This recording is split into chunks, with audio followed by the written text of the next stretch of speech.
안녕하십니까. 이번 시간은 지난주에 이어서 천부경 하경 첫 번째 용변 부동본에 대한 설명을 마치도록 하겠습니다. 우선 잠시 복습을 하죠. 용변 부동본, 그래서 쓰임이 쓸 용자죠. 쓰임이 다양하게 변해도 부동본 안에 불자 움직일 동 근본본, 그 근본 이치는 변동하지 않는다, 움직이지 않는다 하는 얘기로 늘 천부경에서는 근본을 무진본, 상경에서는 무진본 말씀이 나왔죠. 그래서 근본이 다하지 않는다, 다함이 없다 이렇게 되는데, 이번엔 하경에서 부동본, 근본은 변동하지 않는다, 그대로 그 한일자의 그 근본 진리의 그 뜻이 그대로 유지가 된다는 말씀으로 새기면 좋겠습니다. 요걸 이제 지난 시간에 하경은 인도, 그래서 사람의 길 말씀드렸죠. 상경의 인일삼, 중경의 인이삼은 음양의 상대적 관계, 근원적 관계, 상대적 관계. 그래서 본미 말의 조화. 이제 하경 인중천질이 나오죠. 사람이 앞에 나오는 것이 이제 좀 새로운 의미죠. 변화를 가져온 거죠. 그래서 이것도 인중천질은 이제 하경 그 다음에 또 나오죠. 쓸 용자는 멀경과 가운데 중의 합으로 멀리 내다보고 알맞게 쓴다. 그래서 매사에 중용을 취해서 사용한다는 뜻이죠. 우리가 일상사에 모든 걸 사물을 쓸 때, 사용할 때 지나치거나 모자라게 쓰면서 이제 문제가 생기는 거거든요. 그러니까 매사에 알맞게 중용을 지켜서 잘 사용하라는 뜻이 이 쓸 용자에 벌써 있는 겁니다. 그래서 뭐 용권이다, 용무다, 용병, 용어, 용역, 용이 우리 일상생활에서 많이 쓰이는, 사용한다는 의미가 이렇게 많은 단어, 개념을 창출해 가지고 생활을 유용하게 하고 있죠. 그 다음에 이제 문제는 잘못 쓰면 문제가 발생하는 거더라고요. 잘못돼 가지고 잘못 써서 지나치거나 모자라게, 그래서 또 악용, 나쁘게 또 이용을 해요. 나쁘게 사용을 하면은 그게 또 문제죠. 가령 무기를 발명하는 것은 이제 물론 전쟁에서 승리하기 위해서 사용하지만, 그것이 살생 무기로서 사람을 대량 학살하고 그런 데 쓰이면 그것은 인류가 바라는 그런 그 방향이 아니죠. 어디까지나 우리 성홍이라는 이순신 장군처럼 거북선을 만들었을 때 그게 다른 나라를 공격하기 위한 용도로 쓴 게 아니라 어디까지나 이 국토를 지키고 백성을 지키는 그런 그 수비의 어떤 자세로 발명했기 때문에 적이 쳐들어와도 일본 그 해군이 300여 척이 들어와도 12척 가지고 물리쳤지 않습니까? 그런 것이 바로 세계 전쟁사에서 이순신 장군을 보통 영웅이 아니죠. 영웅이 아니라 성스러운 영웅이다 해서 성웅으로 대접하고 우리나라에서도 이순신 장군을 높이 평가하는 이유가 바로 거기 있습니다. 그래서 악용을 하면 안 된다는 건, 모든 것은 돈이든지 권력이든지 이걸 악용을 함으로 인해서 폭군이 나오고 독재자가 나오고 이게 다반사 아닙니까? 또 잘못 오용을 해서 무지하게 행동을 또 하는 그런 것도 많은 또 병을 일으키는 이런 것이 이제 문제가 되는 겁니다. 그래서 주역에서도 잠룡불룡이다. 초구, 건기에서 초구는 아직 움직일 때가 아니라는 것을 가르쳐 주고 있죠. 그 다음에 무용, 무용지물이다 해서 쓸모없는 것도 잘 보면 쓸모가 있다는 그런 또 무용의 지용. 장자가 말씀한 거죠. 너희가 쓸모없음에 쓸모를 아느냐 해서 무조건 쓸모 있는 것만 따질 게 아니라 쓸모없는 것도 잘 활용을 하면 쓸모가 있다. 이렇게 삶의 어떤 지혜를 얘기해 주는 이런 것이 바로 우리 선각자들이 생각해낸 사상이고 철학입니다. 이게 바로. 자, 그 다음에 견자도 말씀드렸죠. 다스릴 년과 힘쓰다 칠. 그래서 만사는 다스리기 위하여 힘쓰면 변화한다. 그래서 변화, 변혁, 변신. 요즘 4차 과학혁명 시대에도 무수한 변화가 오고 있지 않습니까? 그 변화에도 잘 적응을 해서 올바른 방향으로 가도록 해야지. 이게 잘못된 방향으로 가다 보면 더 큰 문제점에 우리가 스스로 얽매이는 그런 경우가 되죠. 그다음에 움직일 동은 무거울 중과 힘력의 합. 그래서 무거운 사물이라도 힘을 쓰면 움직이게 돼 있다. 그래서 운동, 사회 운동도 있고 여러 가지 신체 단련 운동도 있고 이런 그 좋은 개념들이 다 있는데 여기서 이제 가장 중요한 게 부동심, 마음을 움직이지 않게 한다. 보통 이제 마음이 움직여서 변절을 한다거나 뭐 지조를 꺾는다거나 이런 그 현상들이 있어서 인간사에 있어서 아주 그 나쁜 영향을 주는 경우가 있죠.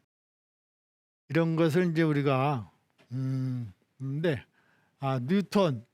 뉴턴도 뭐 오죽하면 물체 운동의 3법칙을 얘기하지 않았습니까? 그래서 제일 법칙은 관성의 법칙. 외부에서 충격을 주지 않으면 그냥 변화를 안 하려는 그런 그 고집스러운 모습들이 있다는 거예요. 그대로. 그래서 우리 인간사에서는 타성에 젖는다 그래요. 타성. 게으른 꼼짝달싹 안 하고 그거는 좋지 않다고 보죠. 그래서 활발하게 움직여야 된다는 의미를 하죠. 그다음에 제2법칙은 가속도의 법칙. 뭐가 변화가 되면 계속 변하려고 하는 그런 가속도의 법칙. 또 제3의 법칙은 작용 반작용. 충격을 주면 충격이 또 오고 그런 작용 반작용의 그 물질의 법칙인데 우리 인간 사회도 동물화돼 간다고 하셨습니까? 그러니까 동물화돼 가다 보니까 이런 타성해졌거나 또 그냥 질주하는 그런 좌우 돌아보지 않고 행동하는 가속도의 그런 모습, 또 작용 반작용, 지지고 보고 싸우는 그런 모습들이 이제 나타나는 거죠. 그러니까 물질로 보면 우리 인간도 똑같다는 얘기예요. 그러나 우리 인간은 만물의 영장이기 때문에 이런 것을 극복을 해서 잘못된 방향으로 가지 않도록 조심하고 또 수양을 하고 그래서 철학 종교가 이 세상에 있는 거 아닙니까? 그래서 널리 사랑하라 자비를 베풀라 하는 그 성현들의 말씀이 우리 인류 문화사에 큰 영향을 주고 있는 겁니다. 자, 그다음에 이제 오늘 그 부동본과 동본의 차이, 왜 용변 부동본이라고 했는가? 이걸 한번 조금 생각을 해본 거죠. 그 동본, 부동본, 안이불과 움직일동과 뿌리본.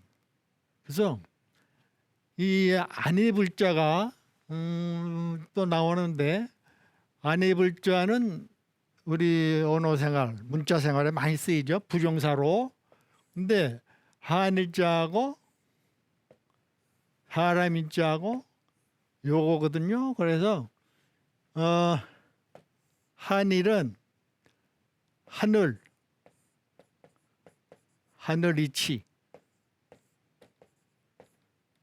또 요거는 사람인, 그리고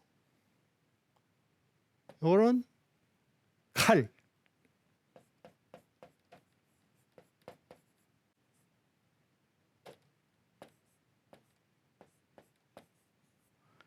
칼, 파인불, 칼. 이건 사람인, 이거 하늘이지. 이게 합해서 안이불자가 된 거예요. 그래서 이게 왜 안이불인가 그 곰곰이 생각을 해보니까 이 하늘에 있지. 하늘은 우리 천부경 시작도 하늘의 근원, 진리의 근원으로 하늘이라고 하지만 하늘 천자에도 이게 들어가잖아요. 하늘 천자. 어? 하늘 천자에 이게 들어가잖아요. 그래서 하늘은 이제 하늘의 이치를 보는 거예요. 그래서 하늘의 이치를 사람이 칼로, 칼은 무력이죠. 칼로 갖고 전쟁도 하고 그랬잖아요. 무력으로 다스리면 아니 된다 하는 뜻이 들어가 있는 거예요. 사람으로서 하늘의 이치를 다스리는데 성질 급하게 칼 같은 걸로 전쟁을 하고 무력을 써서 다스리려면 그건 아니 된다, 아니올시다라는 말씀을 새겨서 아니 불자를 만든 거로 보는 거죠. 아마 이렇게 해석하는 그런 책이나 그런 경우가 없었을 겁니다. 지금까지. 그래서 이걸 문자 해석을 어원을 따져서 하늘, 사람, 칼. 그래서 하늘의 이치를 사람이 다스리는데 칼로 해서는 안 된다. 그럼 뭘로 해야 된다는 얘기예요? 바로 덕으로 해야 된다. 덕. 예치, 예절로 하거나 덕으로서 다스려야 된다는 얘기가 이 문자 안이불자 속에도 있다고 볼 수가 있어요. 네. 그래서 부동본이라는 것은 단순히 안이불자가 아니라 근본을 움직여서는 아니 되겠다. 그러니까 보통 일반적으로 근본이 변한다. 동본. 근본이 변하면 흔들리잖아요. 그 다음에 그 말단도 흔들리고 다 흔들리게 되는 거예요. 그러니까 이 부동본의 의미는 바로 인의와 자비와 박애, 이런 사랑의 정신으로서 사람이 다스려가야지 칼 같은 무력으로 하면 안 된다. 그걸 얘기한다고 보죠. 그래서 근본이 움직이지 않는 경우가 뭔가 가만히 봤더니 천자가 있었잖아요. 과거에 요순시대 같은 천자, 성군이라고 해요. 성군, 성현들, 단군서부터 요임금, 순임금, 우임금, 탕, 문무, 주공, 공자, 맹자, 정자, 주자, 퇴계, 율곡, 송맘, 또 왕으로는 세종대왕, 이런 분이 대통을 이은 거예요. 대통. 그리고 도통을 이은 분이 이제 성학, 도학 개성을 한 분이 이제 있고, 이순신 장군, 안중근, 최익현 선생, 김좌진 장군, 홍범도 장군들이 우리 나라를 위해서, 독립을 위해서 목숨 바쳐서 그 토지 일관해서 동본하지 않고 부동본의 자세로 임했기 때문에 그 목적을 이루고 그 인품을 이루고 해서 역사의 위대한 인물로 기록이 된 거 아닙니까? 동본이 됐으면 기록이 안 되죠. 배신하고 의절하고 사리사욕에 빠져서 독재하고 폭군하는 사람들은 별로 치지를 않지 않습니까? 그건 오히려 우리 인류에게 해를 끼친 인물로서 평가를 할 뿐이죠. 근본이 움직인다. 이 동본. 그게 어느 경우라든지 폭군들이 있잖아요. 폭군. 걸주와 같은 왕들, 매국노, 독재자, 이런 사람들이 본래 태어날 때는 착하게 선하게 태어나는데 과정 속에서 이 사리사욕이나 주변에 잘못된 교육을 받고 영향을 받고 이런 못된 인간의 삶을 살았기 때문에 근본이 움직였다 이거예요. 근본이 우리 본성은 하느님이 주신 거라 하늘처럼 깨끗하고 순수하고 맑고 바른 것인데 중간에 그냥 그걸 잊어버리고 본성을 망각하고 자기 멋대로 행동을 해서 가정도 어지럽히고 사회도 어지럽히고 나라도 어지럽힌 결과가 된 거예요. 거랑, 주왕, 유왕, 진시황, 연산군, 광해군, 이등박문, 을사오적, 네로, 포크네로, 로마죠, 히틀러, 독일, 스탈린, 소련, 후세인, 저기 아랍이죠, 아민, 아프리카, 가다피 등 각종의 범법자, 전쟁광, 태륜 범죄, 난동자, 폭력자 이런 사람들이 가만히 보니까 근본이 흔들린 사람들이에요.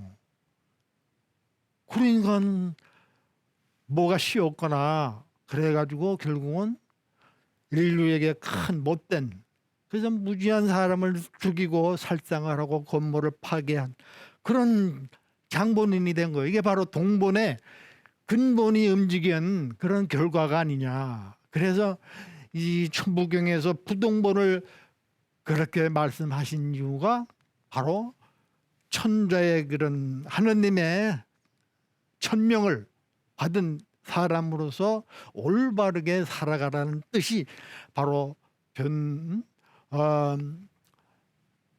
용변 부동본의 뜻이 아닌가. 요걸 이제 조금 더 이제 또 현실감 있게 얘기하자면 오늘날도 지금 러시아하고 우크라이나 전쟁을 여러분들도 이제 방송을 통해서 신문이나 이런 걸 통해서 보시겠지만 이게 21세기의 그런 그 잔악한 모습들, 그 일반 시민들 가옥에도 막 폭격을 해서 피난민들이 막 생기고 애꿎은 일반 시민이 막 죽음을 당하고 어디로 갈지 모르고 방황하는 그런 모습들을 현실적으로 보잖아요. 우리 6.25 세대를 지나신 분들이 옛날에 그랬지 저랬지 하면 꼰대 같은 소리 한다고 했지만 이게 지금 반복이 되고 있잖아요. 이 푸틴이 바로 그런 역할을 하고 있어서 크게 경종을 울리고 있지 않습니까? 세계가 지금 다 거의가 반대를 하고 전쟁을 종식하라 그렇게 얘기하는 게 바로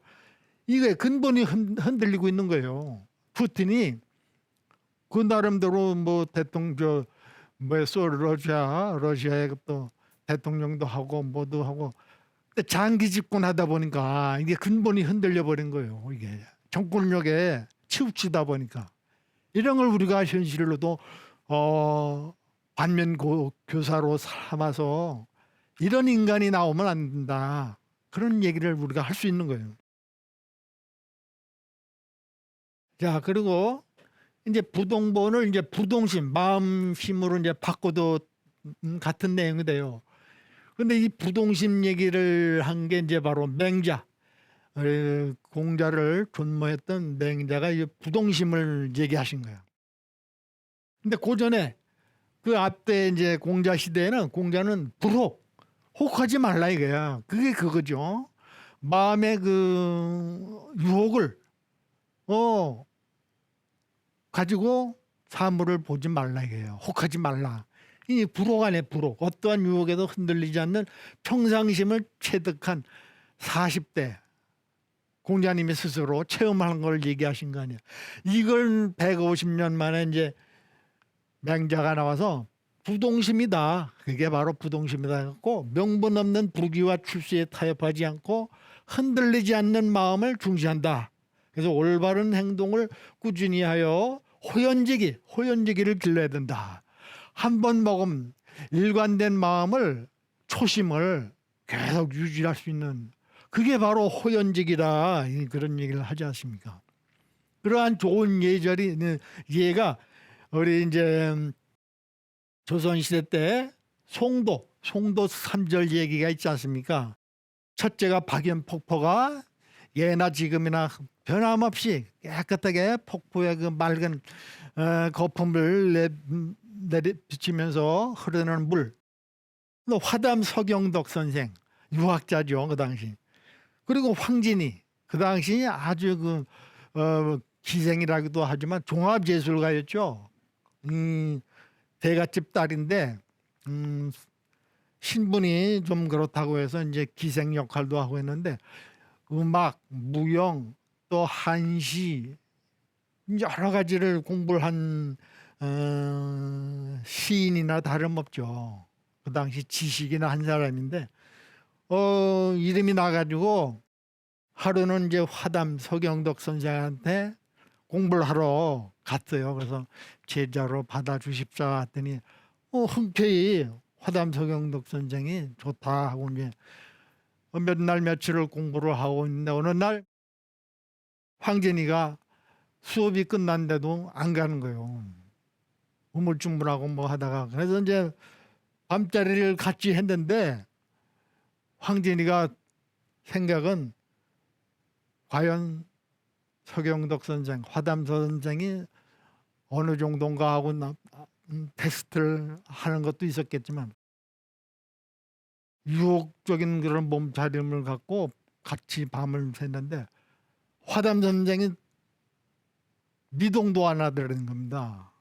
보통 남자 같으면 이게 웬일인가 하고 유혹에 빠져가지고 그랬을 텐데 화담 선생은 일체 그런 동요하는 그런 모습이 없었다는 게 그래갖고 나중에 황진이가 화담 선생한테 송도에 3절이 있습니다. 그러니까 무엇인고 하니까 박연폭포가 있고 또 화담 선생님이 계시고 제가 3절입니다 해갖고 송도 3절이라는 얘기가 그 당시부터 계속 내려오잖아요. 그러니까 이 화담 선생의 그 학덕이라는 게 그만큼 아주 부동본의 그런 경지까지 갔다 하는 걸 보여주는 거죠. 자, 그래서 공과 사, 현대말로 하면 공적인 것과 공적인 건 이제 화담 선생과 황진이는 사제간이 아닙니까? 사제간인데 그걸 무시하고 사적으로 하게 되면은 문제가 되는 거죠. 구별을 해야 된다. 그 공은 공정심이고 사는 사심이다. 사사로운 마음이다. 그래서 요즘 공무원 사회에서도 이 공정한 마음을 가지고 정치를 하라는 그런 얘기들이 많이 있지 않습니까? 근데 이 공무원들이 사심을 갖게 되면 거기서부터 이제 문제가 생기는 거죠. 부정부패가 바로 그런 데서 생기는 거 아닙니까? 이걸 바로 공과 사를 가릴 수 있는 그런 가치관, 그런 덕망, 이걸 우리 지도자들이 필요하다는 얘기입니다. 그래서 부동심과 동심을 얘기했는데 본은 이제 다음 시간에 이것도 나오겠지만 나무목과 한일, 나무의 밑부분이 뿌리가 있어 근본이 있어야 나무를 지탱할 수 있다. 중야자 천하지 대번, 농자 천하지 대번 이렇게 나오죠. 그럼 아직미 끝말과 연관하면 진리의 근원으로서 한일자의 쓰임과 일맥상통한다. 그래서 본말이 하나다. 이게 바로 우리 동양 철학의 핵심 주제죠. 이런 거는 이제 또 다음에 하고 다음 시간에는 본심, 본태양 악명 여기 나오잖아요. 본심. 바로 부동본의 본과 이 부동심의 본. 그게 바로 이 천부경의 본심으로 나타나는 겁니다. 본심. 그러니까 본심이 있었기 때문에 그 후에 부동본도 있었고 또 부동심도 나온 거죠. 공자맹자. 그래서 부록이니 부동심이니 하는 용어가 성현들로 인해서 이어진 겁니다. 천부경이 그대로 천부경으로 끝난 게 아니죠. 천부경의 영향은 바로 성현들로부터 이어졌다는 것을 알 수가 있습니다. 그래서 본심 본태양면은 다음 시간에 같이 또 풀어보도록 하겠습니다. 감사합니다.